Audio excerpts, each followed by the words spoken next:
Good morning, Bunker Hill. My name is Ms. Mosley, and I'm the new college advisor here on the Hill. My office is in Student Services, and I'm here to help each of you with each step of the college process, which includes the ACT. I'm going to give you a brief overview of the test, and then over the next couple of weeks, we will all be preparing for it together before the juniors take it later this month. The ACT is first and foremost a college readiness assessment. Colleges use this test to see if you're going to be prepared for going to college. And in North Carolina, there's a minimum ACT score to go to all public four-year schools, which is a 17. You may be wondering, what does that mean? How do the scores even work? Well, the ACT is scored on a range from 1 to 36. The average in North Carolina is a 19, and your score comes from an average of 4 different sections that are on the test. So let's take a look at what those sections are. The first section is English, then you have math, reading, and science. We're going to take just a second to look at each one of those more specifically. The English test consists of 75 questions. It lasts for 45 minutes and consists of 5 different passages that you will read and answer questions about things like grammar, punctuation, sentence structure, and writing organization. The math test consists of 60 questions. It lasts for 60 minutes, and the questions start easy and get harder. So the best way to tackle the math section is to work really hard on those first questions to make sure you get as many right as you can, since those are going to be the easier ones. This test is going to cover things like pre-algebra, algebra, some basic geometry, and a little trigonometry. The reading section has 40 questions that you're going to answer in 35 minutes. There's 4 distinct passages that you will read from that generally cover the topics of fiction writing, social studies, humanities, and natural sciences. My recommendation is that you start with the section that you are going to be the most excited about. If you're super into social studies, start with that one. It's a topic that you're going to be more interested in and therefore pay more attention to, so that hopefully you read those questions more carefully and can get them all right. The science section is what can sometimes be a little tricky for some people. It's a 40-question test that you have 35 minutes for, and there are 7 passages you're going to read.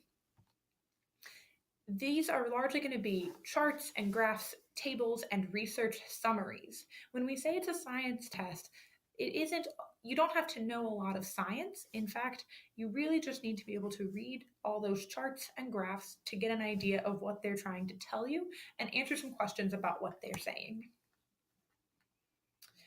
Finally, there is a short writing segment on the test that you will be taking here at school. It lasts for about 30 minutes, and in that time, you need to write 1 essay, but the overall writing section is not counted into your composite score for the ACT. Some important strategies to keep in mind on this test are first and foremost to answer every question. There's no penalty for guessing, so it's important to guess even if you run out of time on every single question. And the best way to do that is to pick one letter and use that letter every single time you're guessing. You also should try to answer easy questions first. Start with what you're confident about, make sure to get those right, and then go back and try some of those harder ones when you have a little bit more time. And finally, feel free to write in your test booklet. During those reading and English segments, it can help to underline or circle certain words or phrases. You can work on some of those math problems in the text or highlight some important pieces of information in the science section. Greetings, Bears. This is Mr. Bird, and I want to take some time to share with you information about the English section of the ACT. All students at the Hill, that means freshmen, sophomores, juniors, and seniors, need to know that the ACT is a very important exam used to assess whether students are career and college ready. This means that the results of this test may be used to determine whether students are academically ready to take on what they choose to do after high school. It's a measure to see if students have been prepared and have the skills necessary to successfully enter the workforce, join the military, or to attend a college or university. The acronym ACT once stood for American College Testing. However, that's changed over time, and now the focus of the test is to make sure all students are prepared for what they choose to do after high school. Therefore, please do not think of this as a college entrance exam. Try looking at it as a way to show how Bear students are ready for what comes after graduation. Another bit of information about the ACT that students probably need to know. Now, freshmen, sophomores, and juniors, pay close attention to what James Byrd is getting ready to say, is that starting next school year, the state of North Carolina is looking at adding additional coursework in English and math for high school seniors who do not score a 17 or higher. Think about it. That would mean in their senior year, students would have to take 2 English courses and 2 math courses.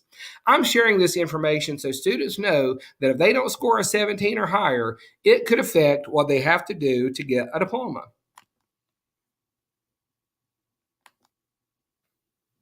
Before we look at the ACT in particular, I want to share with students a bit of advice. To improve one's abilities in writing and to learn more about how to analyze and understand what others have written, buy a copy of The Elements of Style. I first learned about this tiny little book by reading something that Stephen King said. For those of you who don't know, Stephen King has an estimated net worth of $400 million. That means he has millions of dollars that he made from writing books, so I think he might know a thing or two about writing. He said that every aspiring writer should read The Elements of Style. I'm sure that there are several students saying, I don't want to be a writer, and that's okay. No one expects that most high school students have that goal.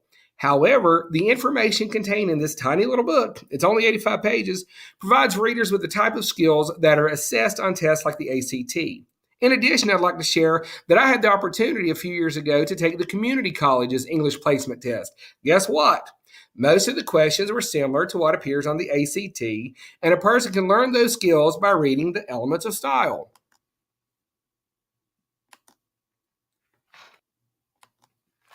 To understand the English section of the ACT, it's a good idea to know what the test looks like and what it is testing.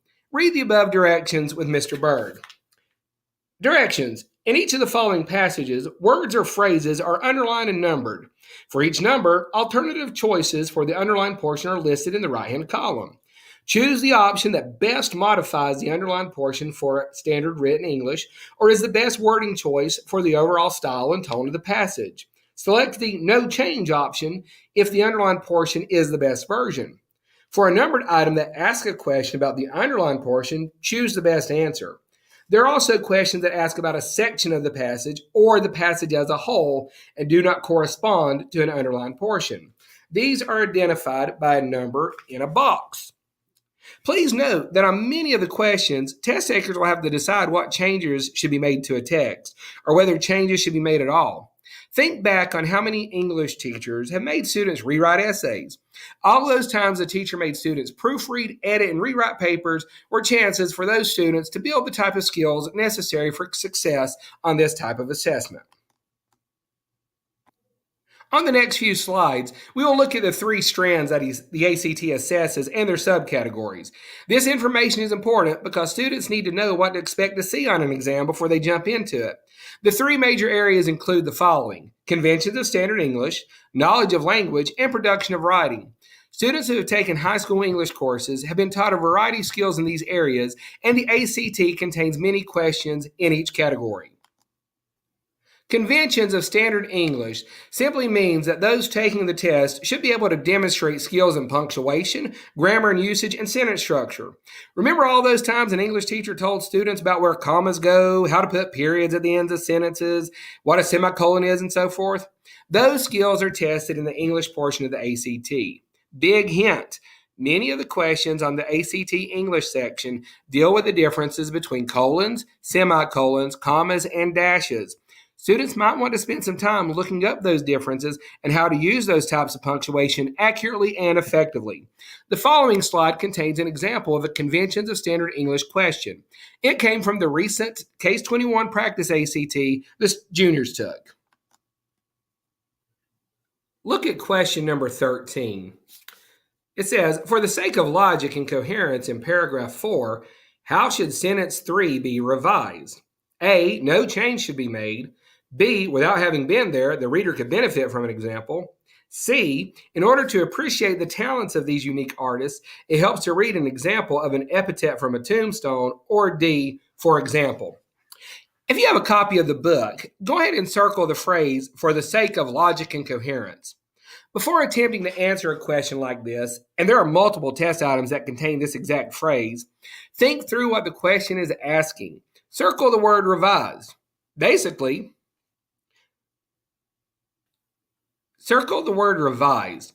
What do the words logic and coherence mean in this context? What does it mean to revise something? Basically, logic means that something makes sense, and coherence means to make it easier for someone to understand.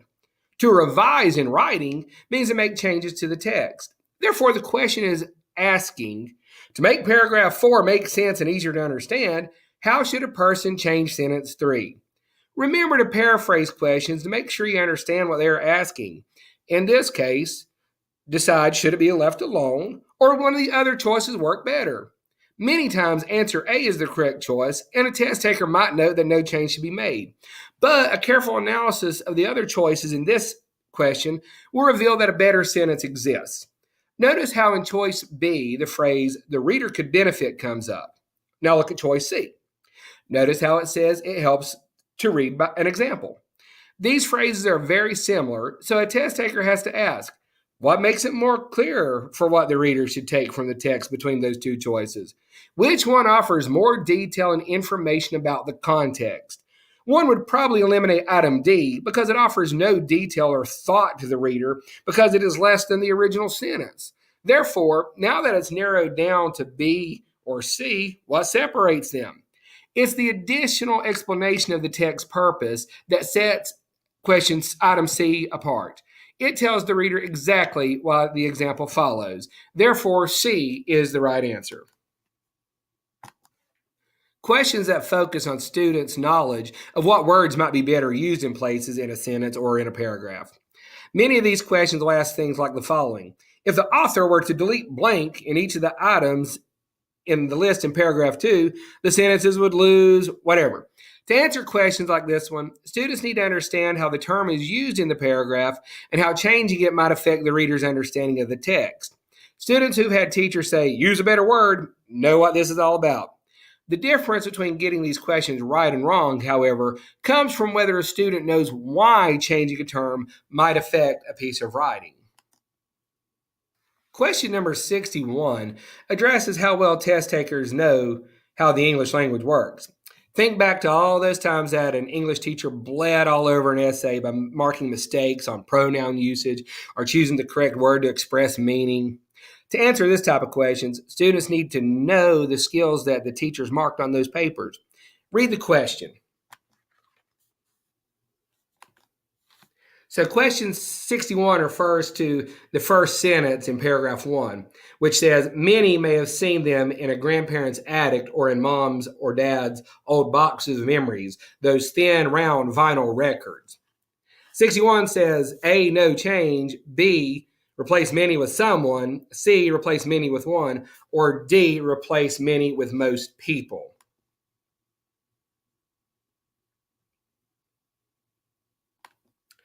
In the case of question 61, one has to decide whether the word many works in the context of the sentence. Hey, there was a hint in that last sentence that Mr. Bird said, so he'll repeat it. In the case of question 61, one has to decide whether the word many works in context of the sentence. Those who caught the hint can already answer the question correctly, but look at the choices and work through it anyway. The word many is known as a determiner, which means it's kind of like an adjective, but it gives information similar to an amount. Some people call words like many an adverb of quality. Either way, regardless of whether one calls it a determiner or an adverb of quality, it still acts like an adjective and should describe how much of something. If you look at the sentence, it doesn't have anything of which it is describing an amount. Therefore, it's not clear in this sentence to whom or what it's referring. Now look at choice A. Since many should be modifying another word, i.e., telling how much of a specific item, it has to change.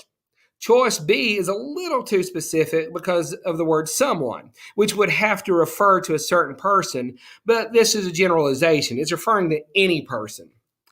Choice C should stand out to any student who has written the word you in an essay and had a teacher tell him and her, don't use second person pronouns in essays. The speaker is not referring directly to the audience. Sound familiar? It should. If those teachers told you not to use the word you, it's a pretty safe bet they probably told students to use the word one. That indicates that choice C is probably the best answer, but one, notice the hint, must always check to make sure that the other choice is not the best answer. One may have seen them in a grandparent's attic or in mom's or dad's old boxes of memories, those thin, round vinyl records. It works. Questions that assess students' understanding of how writing is produced focus on structure. When students read a text, they should ask themselves, how does the way the author has structured his or her writing affect the meaning of the text? Many of these questions will ask things like the following. The author is considering adding this sentence at the beginning of paragraph 4. It will then give a sentence and then ask, should the author make this addition here? Students will have a selection of arguments for or against this placement to determine whether the change would alter the cohesion and or meaning of the work.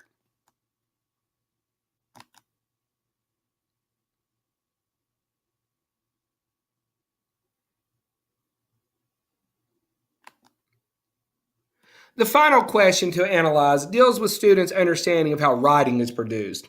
The ultimate goal of a writer is to express clear ideas that he or she can support by using a variety of writing techniques, like detail, sentence structure, etc. In doing so, the writer must make sure that his or her narrator or speaker conveys ideas that make sense to the reader. Read question 45.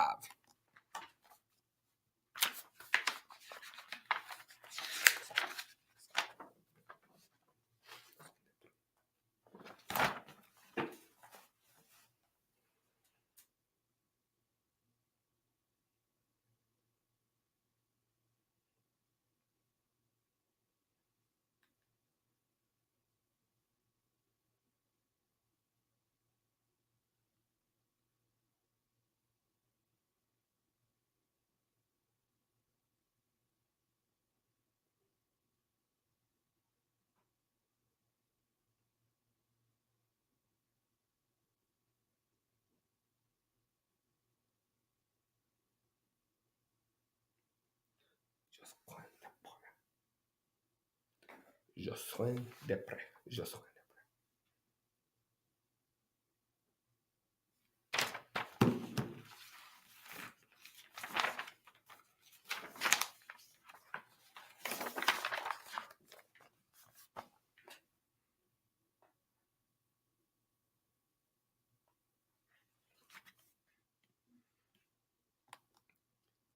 Question number 45 asks, if the author were to delete the quotation from Martin Luther in the final paragraph, the paragraph would lose a feature that suggests that A. Josquin des was more talented than other composers. Josquin des was a composer ahead of his time. Josquin des contributed to other composers in their successes. Josquin des was the most talented composer to ever have lived. Please note, don't worry about the pronunciation of foreign names like this. Just go along with them and look at the context in the writing. After you read the part in bold, go back to the text. Read that last sentence again.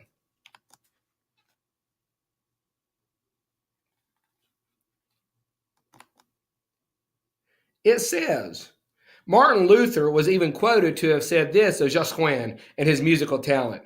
He is the master of the notes. They do as he bids. As for other composers, they have to do as the notes will.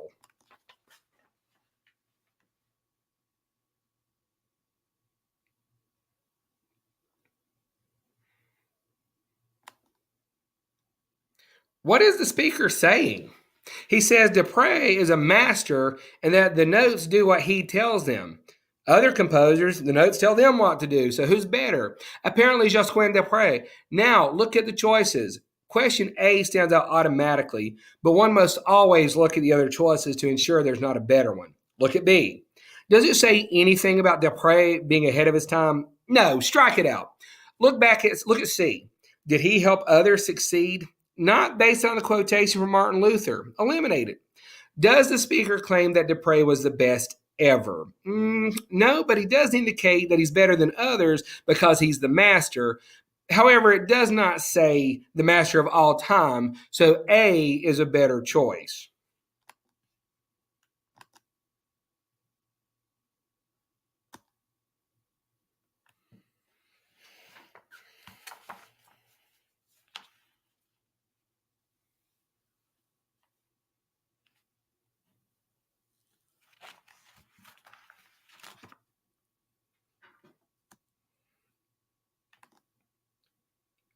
The key thing to remember about the ACT and the ACT English section is that it simply tests what you've been learning in school all along. Some of it may seem a little difficult, but if you go through and process the questions and reevaluate things and look at them, you stand a much better chance of scoring higher on this test.